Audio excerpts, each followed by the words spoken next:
Thank you so Thank much for you. being here. Yeah, of Thanks for course. having me. Yeah, it's my pleasure. So, just jumping into things, how are you feeling after wrapping the Bishop Briggs tour and being back? I'm so happy. I feel like that tour was such a great experience and like I truly had such an incredible time. It was my third tour I've done with my band and like my touring team, so we're super locked in and it was great to be able to play music from the new album like before it kind of came out.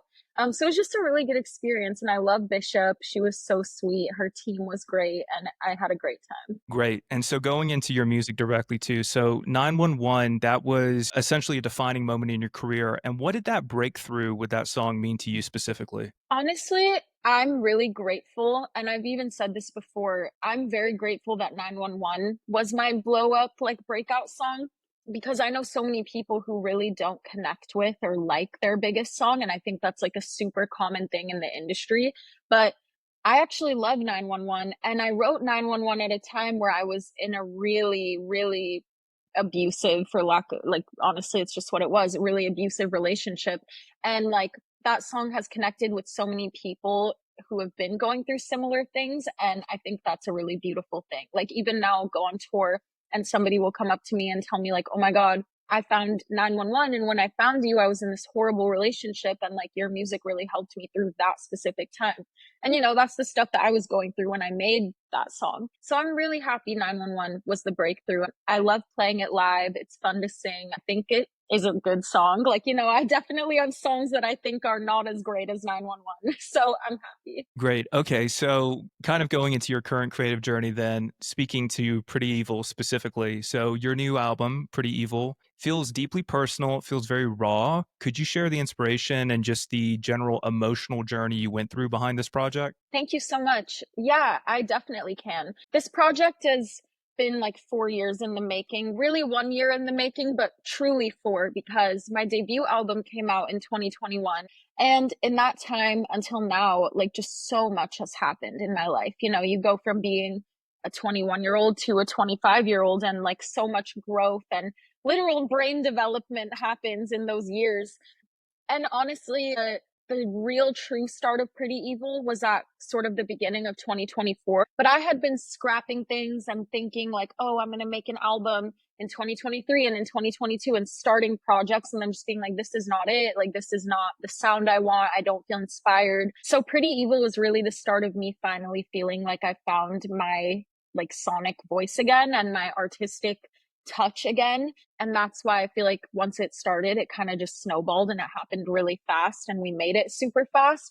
But because I think that happened because there was such a long time beforehand where I was just creating and throwing things at a wall and not loving anything. And so it like really set me up for the making of Pretty Evil. Okay, fair enough. So, one track in particular, I mean, what can you talk to me specifically about creating Dead to Me? Like, why do you think this track in particular resonated so deeply with listeners? Honestly, I think Dead to Me is resonating well because it's kind of fun. Like, it's fun to listen to, but I think so many people can relate to the feeling of like, of just fuck you. It's not really deeper than that. It's a very Sure. straight on song. It's like, you cheated on me, you betrayed me, you're dead to me. Like you said, you die for me, so literally do it. I hate you and you suck. And I think that super blunt messaging of Dead to Me is why people like it, because usually I'm not so blunt in my songs. Usually I kind of take a more like, make of it what you will route, but that is not the case for Dead to Me. Okay, okay. So jumping around a little bit because I've just been really familiarizing myself with your catalog with Valentine. Okay. What inspired that track specifically, and why do you think it connected particularly well during Madison Beer's tour? So it's funny because Valentine and Dead to Me are totally about the same exact situation, just sort of written from two really different feelings. Because, when some big betrayal happens to you, go through like all the stages of grief. And Sure. Valentine is definitely my ode to like the other woman. It really is like me penning almost like a love letter to her and being really brutally honest of like, I'm obsessed with you. The guy I thought was my boyfriend wanted you while he wanted me. And that can give you like that sort of mental obsession with someone. Like, what does she have that I don't? Why did he pick her over me? Why did he hurt me with this specific person? And I think that connected well on Madison tour because Madison's fans are mostly teenagers. They're teenage girls and they go through things like this with their like early loves in their life too. So I think just like a very sort of wholesome song that is not really like, I'm not mad. It wasn't the other girl's fault. She didn't know, but you know, it leaves a lasting mark in someone's brain. And I think that concept is what connected well on the Madison tour. Right. No, I totally understand. And the title Pretty Evil, moving back to Pretty Evil as the album itself, it kind of suggests, if taken literally, beauty mixed with darkness, obviously. How does this concept reflect your personal experiences or artistic vision, kind of for you as an artist, that notion of beauty mixed with darkness, that juxtaposition? I think that whole juxtaposition has really been the definer of me as an artist throughout my whole career. Throughout my career, like I've been called like the creepy cute or like the, the bubblegum but like dark girl. And I feel like that like that was a horrible example. But people have always sort of used like a two polarizing adjectives, one being dark and scary and one being like really cute and bubbly to describe me. And I would also describe my music and my overall like sound and just like visuals that way, because that is kind of what I've always grown up loving. That's really what's true to me. Like I really am such a girly girl. I'm so into like everything fashion and beauty and makeup and like everything girly that you can imagine. The wall behind me is pink, Sure.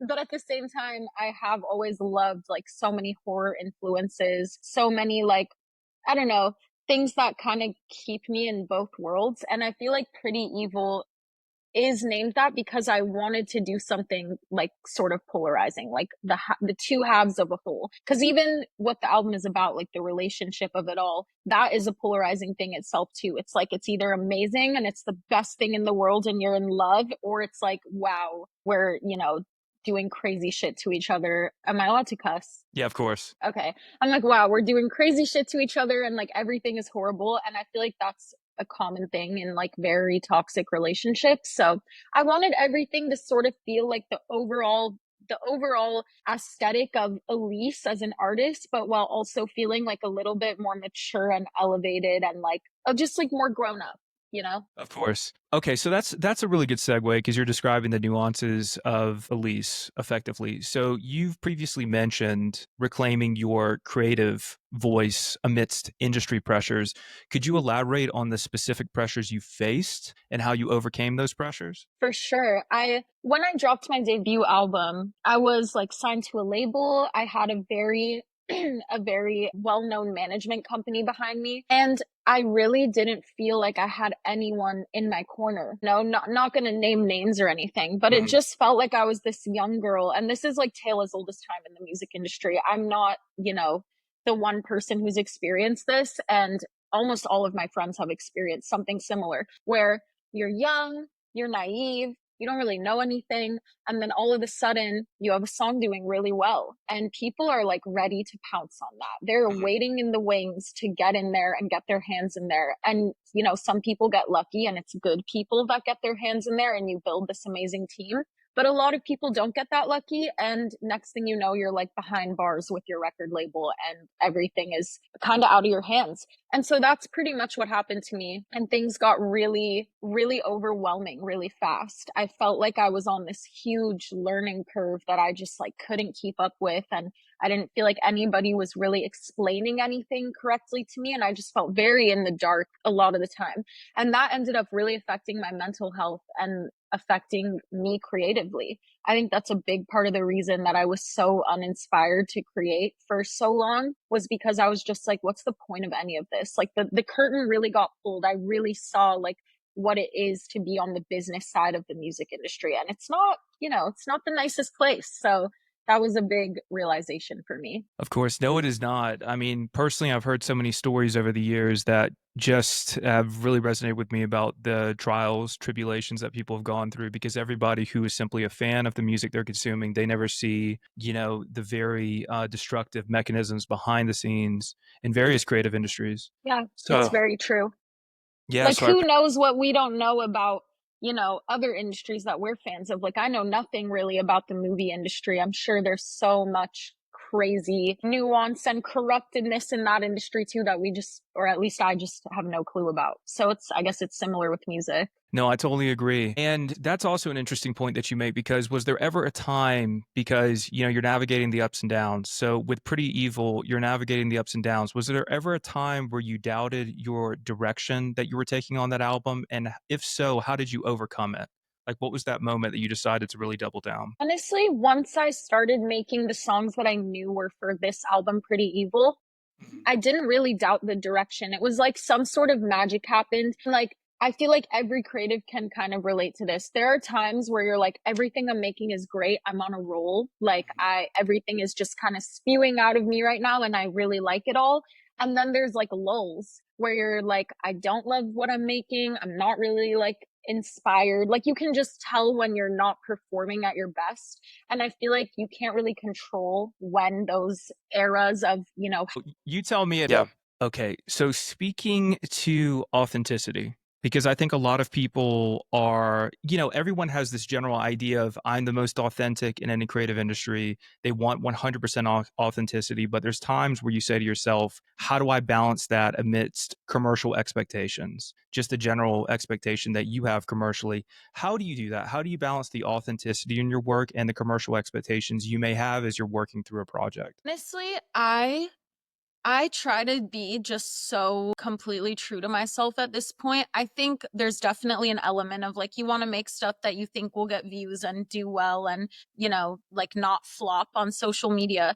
But as far as visuals like cover art and music videos and visualizers and things like that, I really just try to do what I like. Like I try to just not care at all what anyone else is doing or what anyone will think. That was something I used to struggle with a lot is like, are other people that I know in real life gonna think this is cool? Like are Sure. people gonna see this and think it's cool or are they gonna make fun of me and think it's cringe? I literally don't give a fuck about cringe anymore. Like I just wanna make stuff that I think looks good and fits me and like fits the song, and visuals are really important to me. Like I love the visual aspect of being an artist so much, so I just do what I think is fun and cool and try not to care too much about like outside factors in that sense, which hasn't always gone the best for me with like team members or labels and stuff like that, but I'm very stubborn and hard-headed. Like I will make a case for creative stuff more than I'll fight for anything else. Okay, so let's touch back on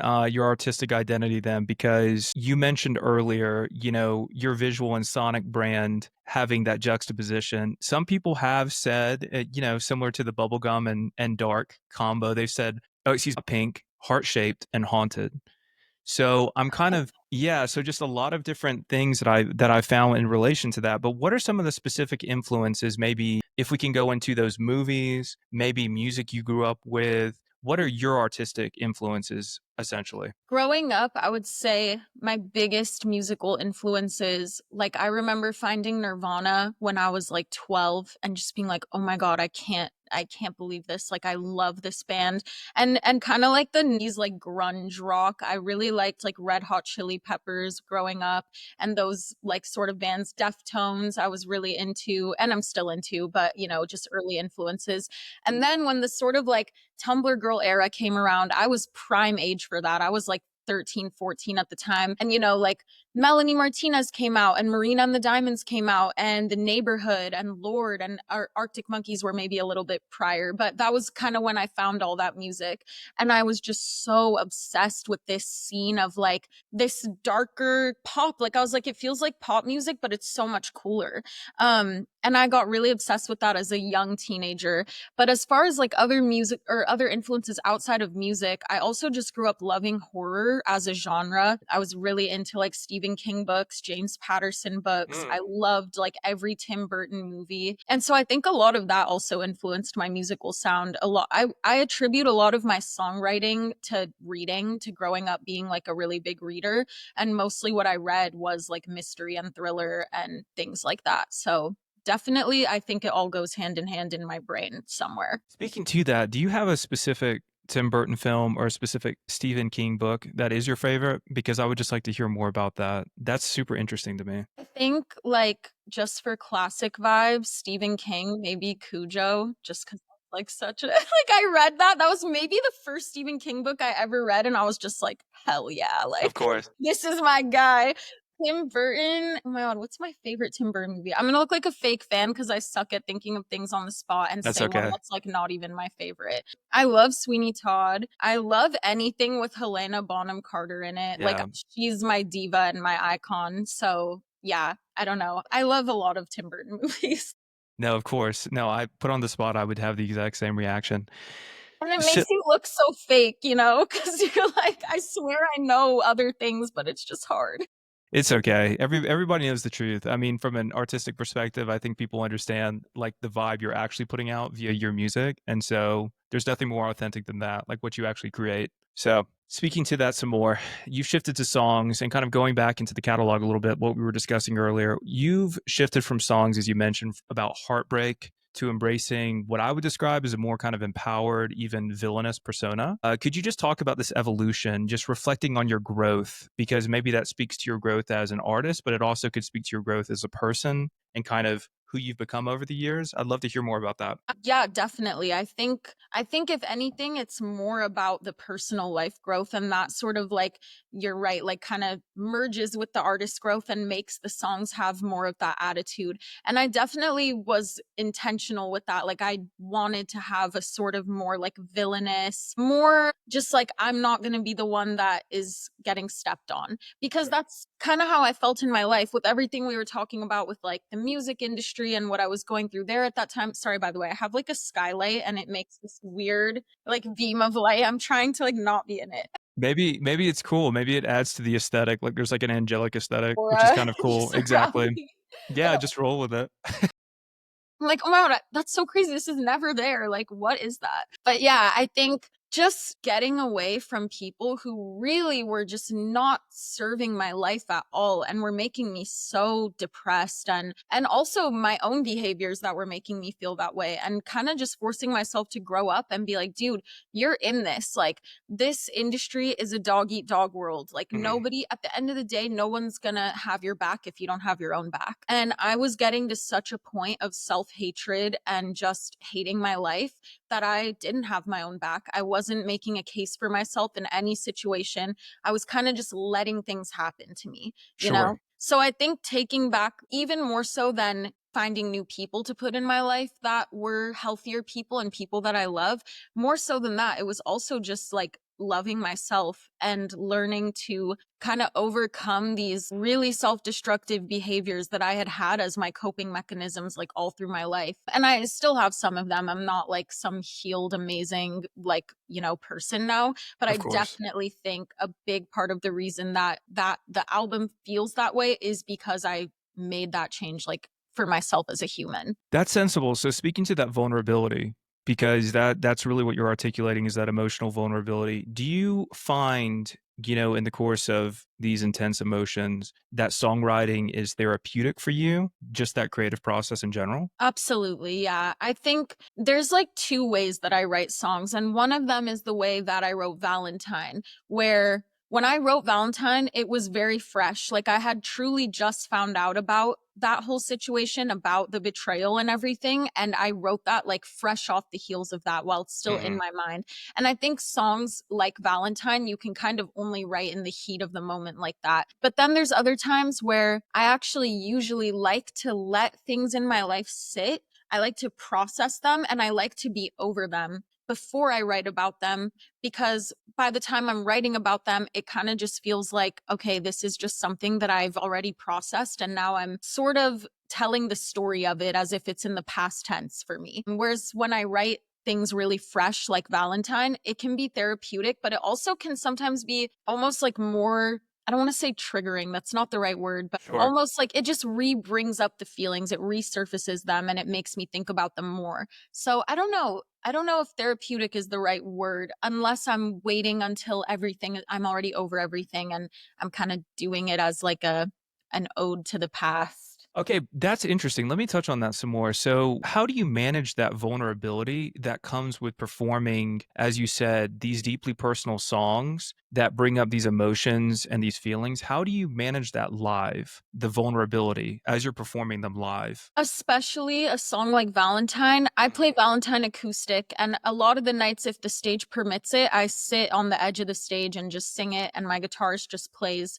and there's no drums or anything. So, for a song like Valentine, I like to really just put myself there. I think about it. I'm like, wow, I'm over it now. It doesn't make me sad anymore. But in the moment when you're on stage, like you kind of channel that sadness that you felt at the time. And I feel like that really can reflect through. Like there's been nights that I've played Valentine that I've almost started crying, especially if the crowd is giving a reaction back. Like if everybody puts their phone lights up, or if you catch a glimpse of someone and they're like it does get really emotional, and it kind of brings a new life to it too. Like you get to bounce your emotions off of everyone in the crowd and they bounce theirs back onto you. So it's kind of a different feel every night. Right. So, what do you hope that listeners who are experiencing this either live or streaming, what have you, what do you hope that they take away from these emotional tracks? Like, what experience do you wish for them to have? The experience I always wish for anyone that finds my music to have is the thing that I find the most special about music, which is that sort of attachment that you'll get to a song because it sticks with you for one specific memory.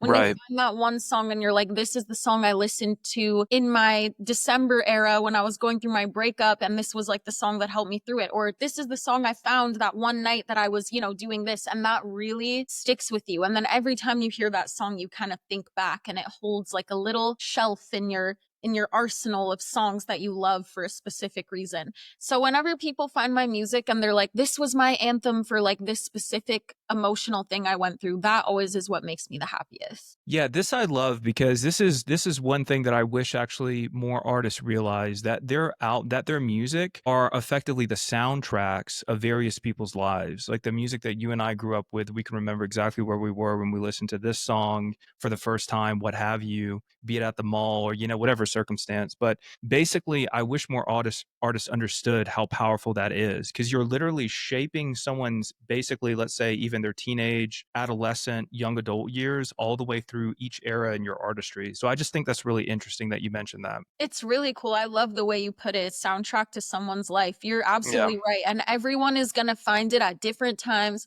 for different reasons and associate it with a different, memory and have their own take on it. And that's like one of the coolest things about music. There's so much room for people to make what they want of it and fit it into their life however it works. Absolutely. Okay.